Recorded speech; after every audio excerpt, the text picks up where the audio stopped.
ሰላም ጤና ይስጥልን እንኳን ወደ ፍካሬ ጥበብ ቻናል በደህና መጣችሁ። ዛሬ ጥንታዊውን የሀገር በቀል እውቀት በመጠቀም የብዙዎች ትልቅ የጤና እክል የሆነውን የኪንታሮት በሽታ አይነቶች፣ ባህሪዎችና የእጽዋት መፍትሄዎች በአንድ ሙሉ ቪዲዮ ይዘንላችሁ ቀርበናል።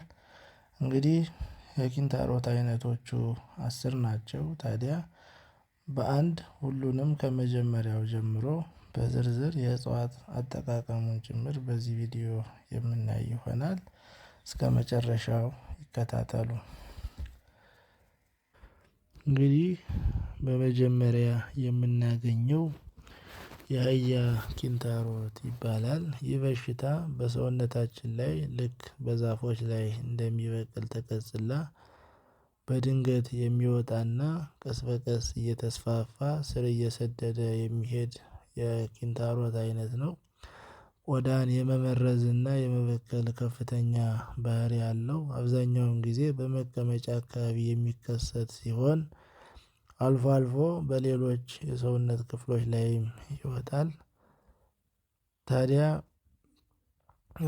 ከዚህ በሽታ ለመላቀቅ የሚረዱ የእጽዋት አይነቶች የአሜራ ስር፣ የእንዘረዘይ ስር፣ የሞይደር ስር፣ የአምጃ ስር፣ የበለስ ስር እና የፈረስ ዘንግ ስር ናቸው። እነዚህን በአንድነት ወቅጦ ሲልም የድንጋይ ጨው፣ አሞሌ ጨው፣ የግልገል አንሳ ቅልጥም፣ የዋዥንቢት ጥቅርሻ፣ የገብስ በሶ በአንድነት አዋህዶ በጣዝማ ማር አስማምቶ የታመመውን ክፍል አካል እየቀቡ በጥጥና በፕላስተር ማሸግ፣ በየ3 ቀኑም እየቀየሩ ማጽዳትና እንደገና ማድረግ ነው። ሁለተኛው ወንዴ ኪንታሮት ይባላል። ይህ አይነቱ በሽታ በፊንጢጣ መውጫ አካባቢ የሚታይ ነው። በማንኛውም ሁኔታ በደም ስሮች ውስጥ የሚዘዋወርን ደም የሚዘጋ ወይም ፍጥነቱን የሚገታ ሲሆን ከባድ የሆድ መድረቅን፣ የአንጀት መታወክንና የምግብ አለመስማማትን ያስከትላል። ለዚህም እንግዲህ የሚረዱ እጽዋቶች የለብላቢት ስርና አበባ፣ የእንጭብር ስር፣ የኮሸሽላ ስር፣ የብሳና ስር እንዲሁም የበለስ ስር ናቸው። እነዚህን እጽዋቶች በአንድነት ወቅጦ ሲልም ከርቤ፣ ድኝ፣ ብዙ ጊዜ የቆየ ጥቅርሻ አቀላቅሎ በጣዝማ ማር አዋህዶ የታመመውን ክፍል አካል እየቀቡ በየ3 ቀኑ እያጸዱ እንደገና መድኃኒቱን ማድረግ ነው። ሶስተኛው የሴቴ ኪንታሮት ይባላል። ይህ በሽታ ሊከሰት የሚችለው በሆድ ድርቀትና በአሜባ በሽታዎች ምክንያት ነው። የደም ስሮችን በማሳበጥና በማስቆጣት ያጠቃል። ከወንዴ ኪንታሮት በተለየ መልኩ ብዙም አያቆስልም ወይም አያደማም። ነገር ግን በተለይ በሴቶች ላይ የወር አበባ በሚመጣበት ጊዜ ከፍተኛ የጀርባና የወገብ መቁረጥ ህመምን ያስከትላል። ለሴቴ ኪንታሮት የሚረዱ እጽዋቶች የአሜራ ስርና ቅጠል፣ የእንዘረዘይ ስር፣ የምስርች ስር፣ የዘንባባ ስርና ፍሬዎች ናቸው። እነዚህን ሁሉ በአንድነት አዘጋጅቶ ወቅጦ ሲልም በዶሮ ደም ወይንም በግራር ሙጫ አዋህዶ የታመመውን ክፍል ወይም አካል በየ3 ቀኑ መቀባት ነው። አራተኛው የፊንጢጣ ኪንታሮት ይባላል። ይህ በሽታ አብዛኛውን ጊዜ የሚያጠቃው የፊንጢጣ መውጫ አካባቢን ነው። ፊንጢጣን እያሳከከ በማቁሰል መግልና ፈሳሽን ያወጣል። ሰው መፈጠሩን እስኪጠላ አቅምና ጉልበትን እጅግ በጣም የሚያሳጣ የኪንታሮት አይነት ነው። የሚያዳክምና የስሜት ፍላጎትን የሚቀንስ የኪንታሮት አይነት ነው። ለዚህ ኪንታሮት የሚረዱ የእጽዋት አይነቶች የእጸጳጦስ ስር፣ የምስርች ስር፣ የእንዘረ ዘይት ስር፣ የግመሮ ስሩና ቅርፊቱ እንዲሁም የአንዳሁላ ወይም የእንዳሁላ ስርና ፍሬዎች ናቸው። እነዚህን እጽዋቶች በአንድነት ወቅጦ ሲልም በቅቤ አዋህዶ የታመመውን ክፍል ወይም አካል እየቀቡ በፕላስተርና በጥጥ እያሸጉ በየ3 ቀኑ መቀየር ነው። አምስተኛው የውስጥ ኪንታሮት ይባላል። ይህ አይነቱ ደግሞ የፊንጢጣ ኪንታሮት ቀጣይ ደረጃ ሆኖ ወደ ውስጥ የሚሰርግ የኪንታሮት አይነት ነው።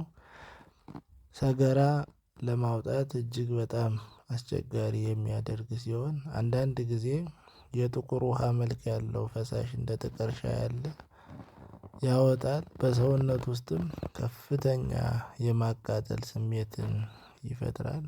ይህንን ኪንታሮት ለማጥፋት የሚረዱ የእጽዋት አይነቶች የዷዷቴ ስር፣ የምድር አለንጋ ስር፣ የደጅ መረጭ ስር ናቸው። እነዚህን እጽዋቶች በአንድነት ወቅጦ ሲልም ከዝግባ ሙጫ ጋር አዋህዶ መቀባትና በየ3 ቀኑ ያቀያየሩ እያጸዱ መልሶ ማሸግ ነው። ስድስተኛው በቆዳ ላይ በቅሎ ስጋን አልፎ አጥንትን የሚበክል የኪንታሮት አይነት ነው። ይህ እጅግ አደገኛው የኪንታሮት አይነት ሲሆን በሰውና በእንስሳት ላይ እኩል ይወጣል። መጀመሪያም በቆዳ ላይ ተነስቶ ስጋን እየበላና ቀስ በቀስ ወደ ውስጥ እየሰረገ አጥንትን እስከ መንካት፣ አጥንት ውስጥም ከባድ ቁስል እስከ መስራት የሚያደርስ አስፈሪ የኪንታሮት አይነት ነው። ለዚህ ኪንታሮት የሚሆኑ የእጽዋት አይነቶች የዕፀ ፋርስ ስርና ፍሬ፣ የእንዶድ ስር፣ የሴቴሬት ስር፣ የጥቁር አዝሙድ ቅጠል፣ የአሰርኩሽ ስር፣ የዕፀ ደብተራ ስርና ቅጠል እንዲሁም አበባ በአንድነት ወቅጦ ሲልም በማር ወይም በቅቤ አዋህዶ መቀባት ነው። ሰባተኛው የውስጥ እግር ኪንታሮት ይባላል። ይህ በሽታ በእግር መረገጫ ወይም ተረከዝ ቆዳ ውስጥ የሚወጣ የኪንታሮት አይነት ነው። በቆዳው ውስጥ እየደደረና እየጠነከረ ስለሚሄድ ሰውየው እግሩን መሬት ላይ አሳርፎ ለመራመድ ይቸገራል። ሲራመድም ወይም ሲረግጠው ልክ እንደ ሾህ ወይም እንደ ድንጋይ የቆመበት ያህል ህመሙ እስከ አጥንት ድረስ ዘልቆ ይወገዋል።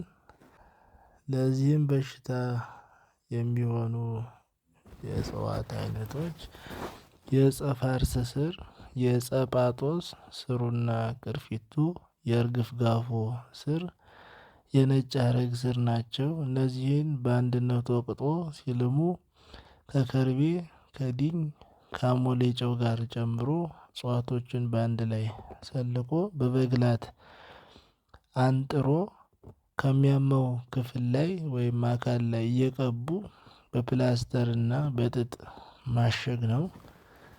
ስምንተኛው የሆድ ውስጥ ኪንታሮት ነው። ይህ አይነቱ ኪንታሮት በውጫዊ አካል ሳይሆን በሆድ ዕቃ ውስጥ በቁስል መልክ የሚከሰት ነው። ይህም ምግብ በሚበላበት ጊዜ ከፍተኛ የሆድ መነፋት፣ መጮህ፣ ማክሳትና የምግብ አለመፈጨት ችግርን ያስከትላል።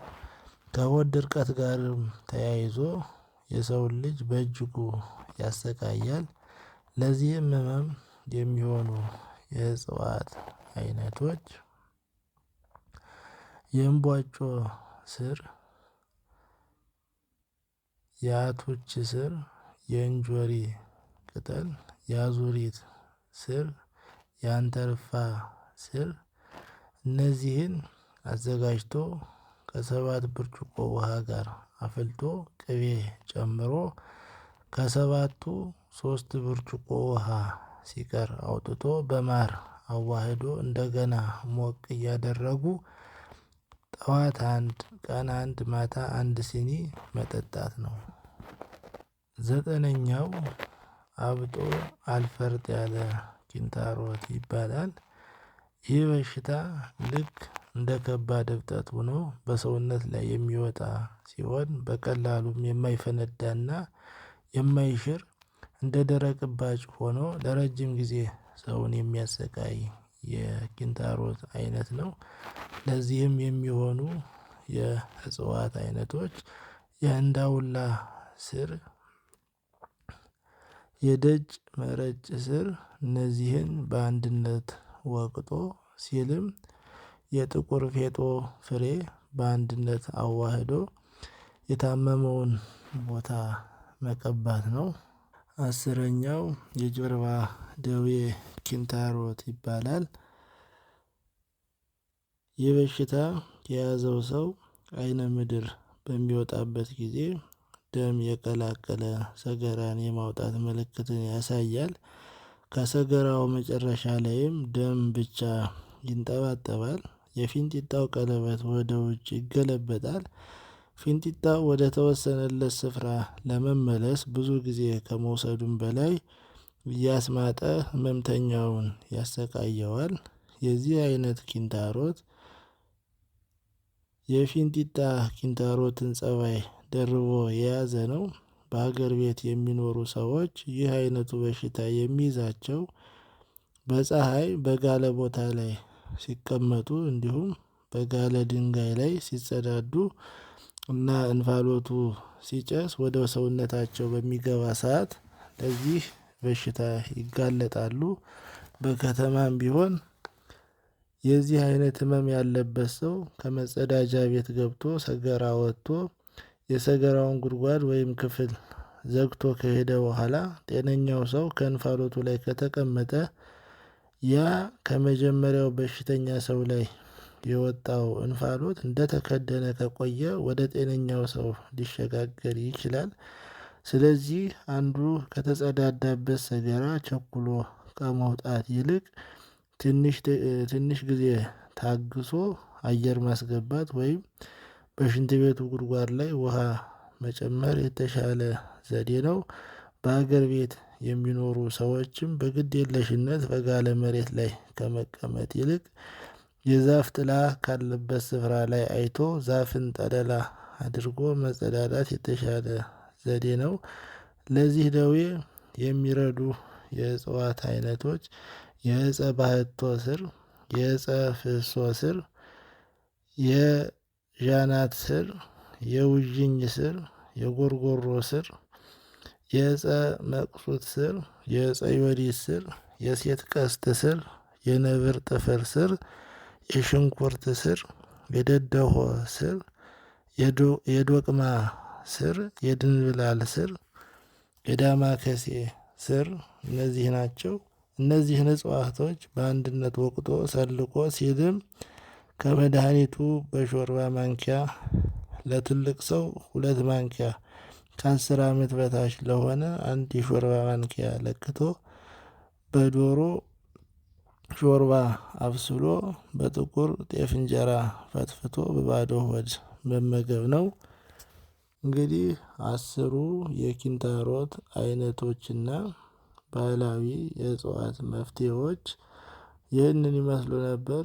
ይህን የሀገር በቀል እውቀቶች ጠብቆ ለብዙዎች ፈውስ ይሆን ዘንድ ቪዲዮውን ለወዳጅ ዘመዶ ሼር ያድርጉ። በቀጣይ በሌሎች አስደናቂ የእጽዋት መፍትሄዎች እስከምንገናኝ ድረስ ቻናሉን ሰብስክራይብ ማድረግና የደወል ምልክቱን መጫን አይርሱ። ቸር ይቆየን።